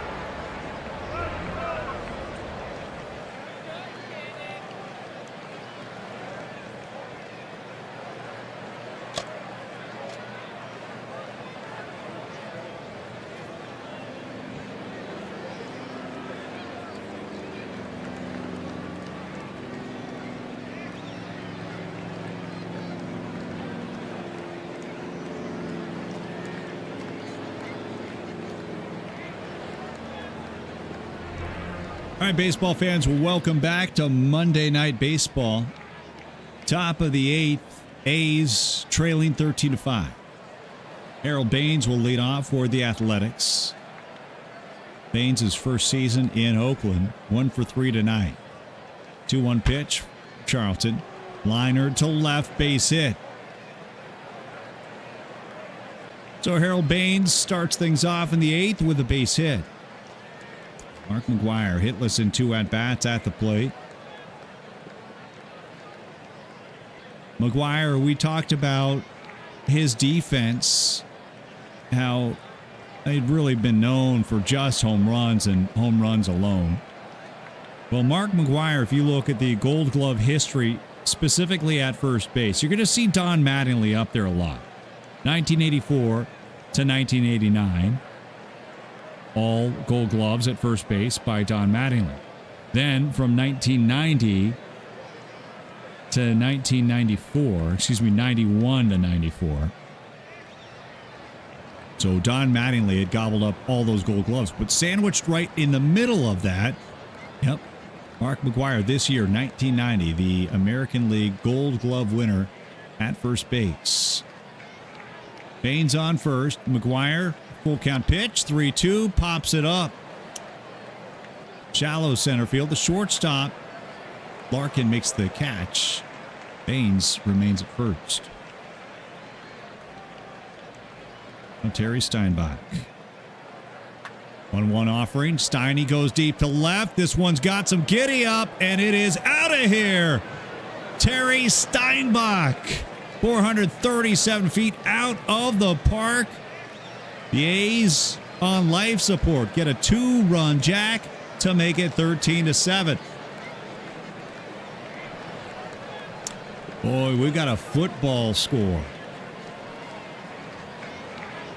A good one is Terry Steinbach. Plates 2. Just 9 home runs in the regular season in 1990. Steiny delivers. Take a look at the replay brought to you by Steve the Book. And your next gen stats brought to you by Gen Xer 69, 103.8 miles an hour on the exit velocity, a launch angle of 31 degrees. This one might finish 14-13. We will see. Captain Kegleg, our presenting sponsor of this game, trying to live up to the hype. We'll see if the A's can make a game of it in Game 1. Remember, Game 2 will be tomorrow as the series goes to Oakland.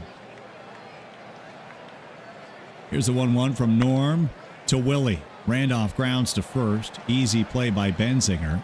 2 down. Now Mike Gallego. First pitch to Gallego. Grounds weakly to second. Duncan, the second baseman, comes in to make the play. The side is retired. 2 runs come in for the A's. Reds lead it by 6. Todd Burns for another inning of work in relief. Chris Sabo, your leadoff man for Cincinnati. Sabo, your rookie of the year in 1988. Defensively, Chris Sabo, second career Major League game in 1988. I kid you not. Chris Sabo at third base, second ever game as a Major Leaguer in 1988. Tied a Major League record for most successful field assists at third base. He had 11. 11 assists, all successful at third base. Tying a Major League record, his second ever career Major League game. Chris Sabo. 2-1 to Sabo. Tapper, this could be tough. I think he's going to beat it out. He will. Infield single for Sabo. No Saban tonight in the college football playoff, but plenty of Sabo here tonight on Monday Night Baseball, on the same night that the national championship will be decided between Michigan and Washington. Sabo on first. Todd Benzinger, first pitch. Runner going. Sabo uncontested. He'll get the stolen base. Steinbach actually tried to come up with it and lost the handle. Sabo, with 25 stolen bases in 1990, has a steal there. Benzinger swinging at that offering, going the other way. Fly ball left field, just shy of the warning track. Ricky runs it down. Sabo tagging, and he makes it to third. So it's deep enough. Sabo reaches. And now the Reds have an insurance run 90 feet away from home plate. And Joe Oliver, who has the distinction, the rare distinction of getting a base hit in his first and last Major League at-bats. Got a base hit in his first ever game in 1988, July 15th, 1988 with the Cincinnati Reds. And then his final at-bat coming in October of 2001 for the Boston Red Sox. Got a base hit in that game as well. Oliver works the count full, 3-2, pops it up on the infield. Shortstop Gallego is there. Makes the catch, 2 down. Sabo remains on third. Mariano Duncan, 3-2 pitch. He pops this one up. And Willie Randolph will call everybody off and make the catch. We go to the 9th in Cincy with the Reds on top, 13-7.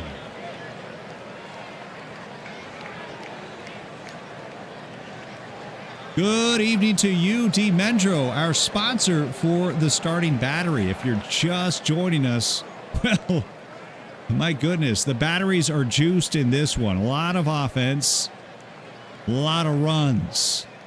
This one has been all Cincinnati. The Reds fell behind 2-0 on a Dave Henderson 2-run home run in the first, but the A's relinquished that lead in the bottom of the frame on a Hal Morris 3-run home run. The Reds have not trailed since. Their lead stands at 6 as we head to the 9th. Top of the order for the A's, Ricky Henderson to lead off. We get the first nasty boy, Norm Charlton. Charlton coming on in the 7th in relief of Jose Rio. He might close this one out, which means Randy Myers and Rob Dibble would still be available and well rested for game 2, should Lou Piniella decide to leave Norm Charlton in. Ricky Henderson, a fantastic year. And I saw this comment in chat. Look at the runs scored.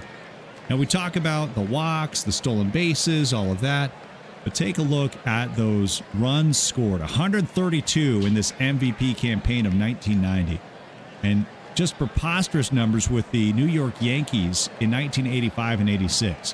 141 runs his first year in the Bronx in 85, and then 149, a career best for Ricky Henderson in 1986.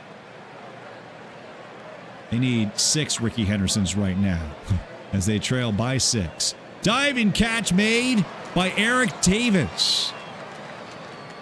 Davis laid out to steal away what would have been extra bases for Ricky Henderson. One more look on this replay. My goodness, what a play by Eric Davis. So Davis steals away a base hit, 1 down. Darnay Lansford still hitless tonight. Good call there. Yes, exactly right, Beetle Boy. Ball 4. Charlton gives up the walk. Lansford advancing to first.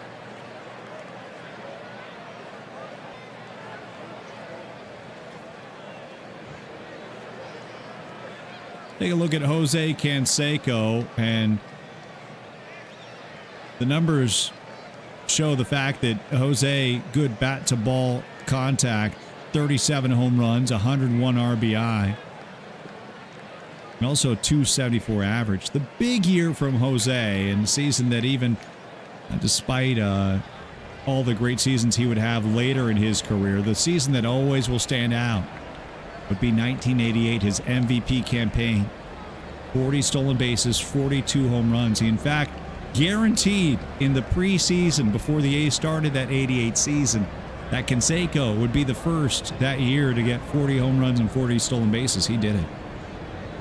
That's your star profile. It's brought to you by Jeff Steel Flex 47.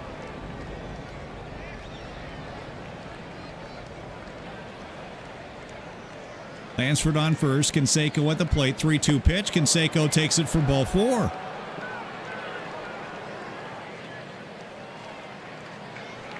Oh, a little late inning drama for the Athletics as they have 2 runners aboard. And Dave Henderson, 3 hits in this one. 4 runs batted in. He can drive in a 5th with a base hit here. 1-1 to Hendu. Henderson goes the other way. That will fall for a base hit.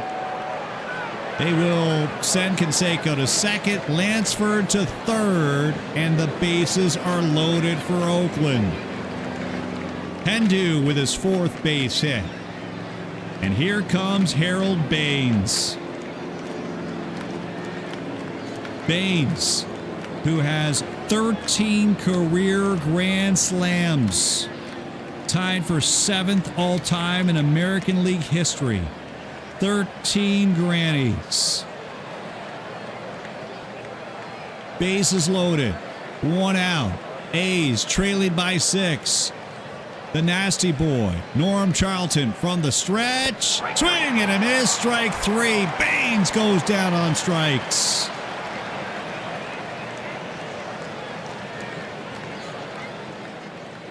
2 down, and it comes down to Mark McGwire. Crowd on its feet here in Cincinnati. Home of the Big Red Machine and now the Nasty Boys. Bases loaded. 3-1 pitch to McGwire. Ball 4, and a run will come in. So the A's have now drawn within 5. Bases loaded, walk, and that will do it for Charlton. A Beetle Boy 911 emergency call to the bullpen. Randy Myers, the closer, 31 saves on the year. He'll come in to close this one out. 2 down. Canseco on third. Henderson on second. McGwire on first. And Terry Steinbach.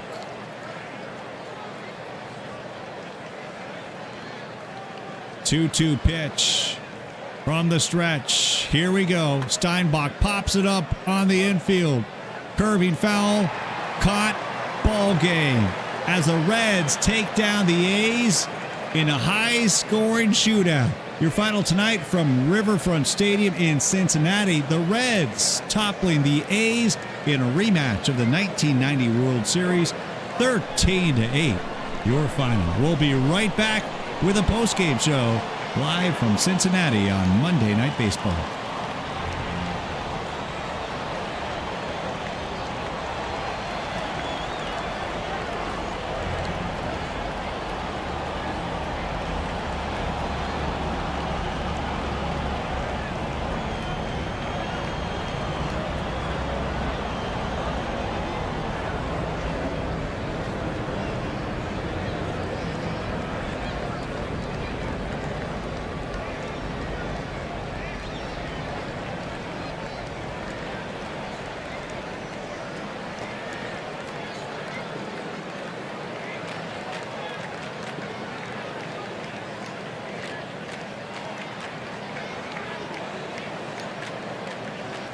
Your affiliate spotlight being presented by Third and Run. Third and Run presenting our affiliate spotlight here tonight. All right, welcome back in. It's time for the post-game show presented by EVC and NYC2. Join EVC every Wednesday for Guess the Set on Twitch. 2 p.m. Pacific, Wednesdays on Twitch. Final tonight from Cincinnati. The Reds draw first blood in this World Series rematch. 13-8, your final.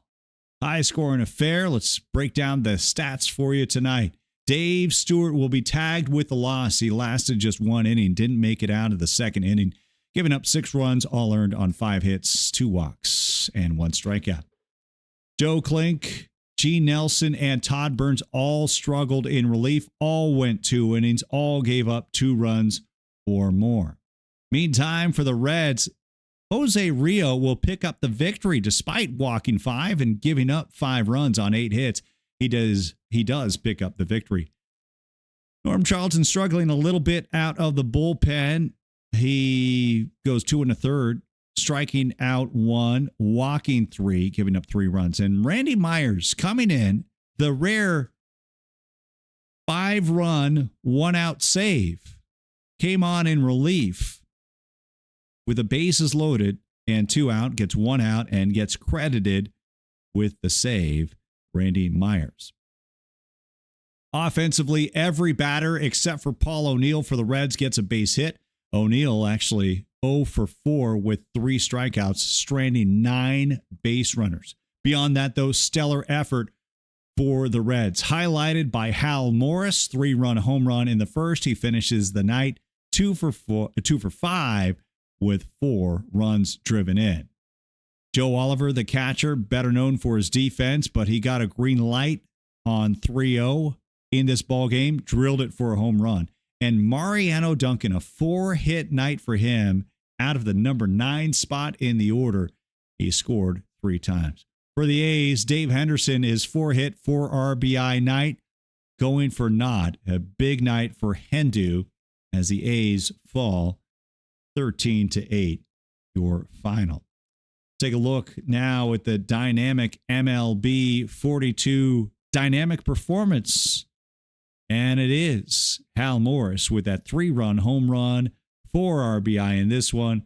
Hal Morris and, of course, Dave Henderson with your dynamic performances, brought to you by Dynamic MLB 42.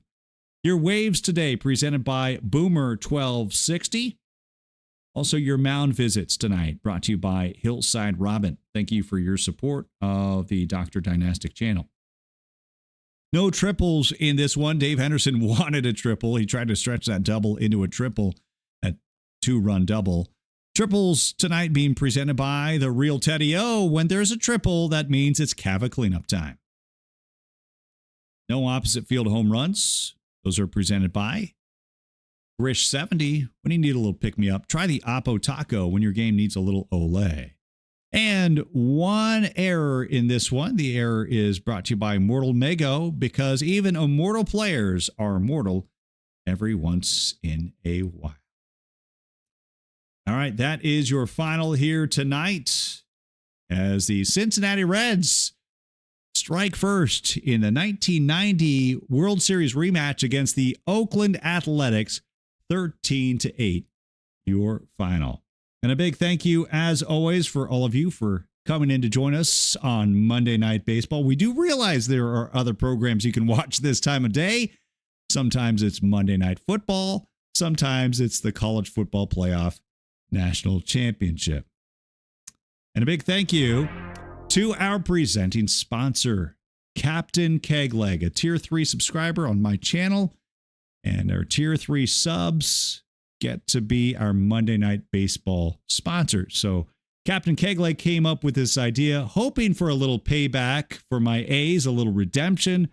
Unfortunately, it did not happen here tonight. But don't forget, folks, there will be a game 2. That game 2 will be on my channel tomorrow.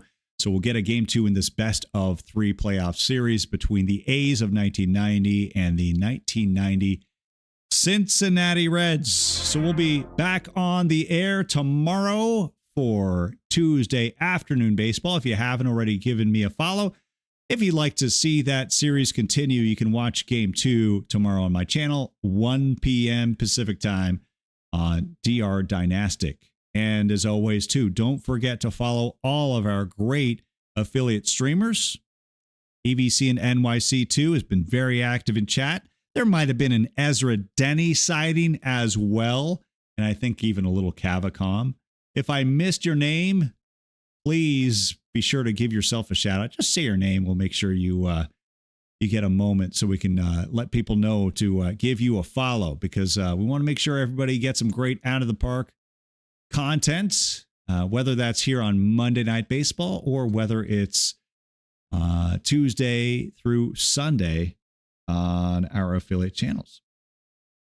All right, folks, with that, I think we've got all of our drops. Let me just make sure, as we took it almost all the way to the top of the hour. Yes, indeed. If anybody's at like 98% or anything, would you let me know?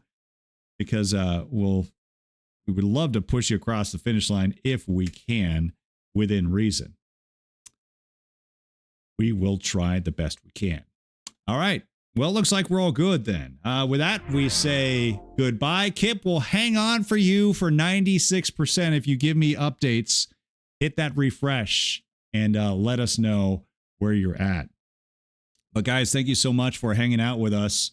Before we do that, as we buy a little time, remember game 2 will be played in Oakland, and it looks like the rotation is set. It looks like it will be Jack Armstrong in game 2 for the Cincinnati Reds and Bob Welch, a 27-game winner for the Athletics in 1990, in a must-win game 2 for the A's. Boy, wouldn't we love to see a game 3. So the A's will try to stretch this series into a game 3. It is a best of 3 series. And who knows what next Monday will bring. I'm kind of digging this rematch theme. We might want to move to a new vibe here in Monday Night Baseball. Maybe from now on we get rematches or matches matchups between two teams from the same year. Bring us back a little bit. And boy, set the stakes pretty high. High scoring shootout here on Monday Night Baseball. All right, folks, that is a wrap. We'll start getting ready to send a raid over. And it looks like PBE Sim with Nas Base is streaming tonight. So we'll go ahead and send it over to Nas Base. My pleasure, Kip. All right, let's go ahead and send it on over to PBE Sim. Where they are streaming here tonight. Guys, thank you as always. Enjoy the rest of your Monday. I hope you have a great week. If I don't see you, if I see you on Monday Night Baseball, great next week, but I'd love to see you over on my channel throughout the week. Tomorrow, I'll be back at 1 p.m. Pacific time, right after Laptop Pound. All right, that's a wrap here tonight. We've got 355 people ready to raid over to PBE Sim. Guys, take care. Enjoy the rest of your day. I will see you tomorrow.